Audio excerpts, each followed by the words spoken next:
এই পাইলট বিমানটাকে থামাও, এই বিমানে বোমা আছে।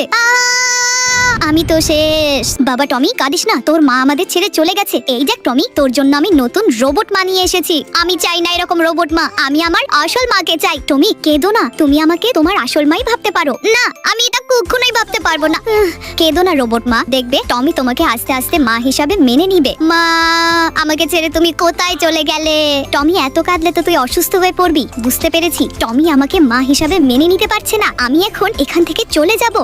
আমি তো অজ্ঞান হয়ে যাচ্ছি। আমার রোবট তো আমাদের ছেড়ে চলে গেছে। বাবা তো ওই রোবট মায়ের জন্য কান্না করছে। এখন আমার ওই রোবট মাকে খুঁজতে যেতে হবে। রোবট মা তুমি কোথায়? ওরে এই মালটাকে ধর, এটাকে বিক্রি করলে প্রচুর টাকা পাবো। রোবট মা তুমি কোথায়? আমাকে বাঁচাও। আমার ছেলে টমি বিপদে পড়েছে, ওকে দ্রুত বাঁচাতে যেতে হবে। এই অপহরণকারীর দল, যা পালা এখান থেকে, না হলে তোদেরকে খেয়ে ফেলবো। ওরে বাবারে, দ্রুত পালাই, না হলে এই রোবট আমাদের খেয়ে ফেলবে। আর কখনো আমার টমির দিকে চোখ তুলে তাকাবি না। বাবা দ্রুত আসো, রোবট মা অজ্ঞান হয়ে রাস্তায় পড়ে আছে। দাঁড়া টমি, আমি এখনই আসছি। এখন আমার রোবট মাকে দ্রুত ঠিক করতে হবে। বন্ধুরা, মাকে ভালোবাসলে লাইক সাবস্ক্রাইব করো।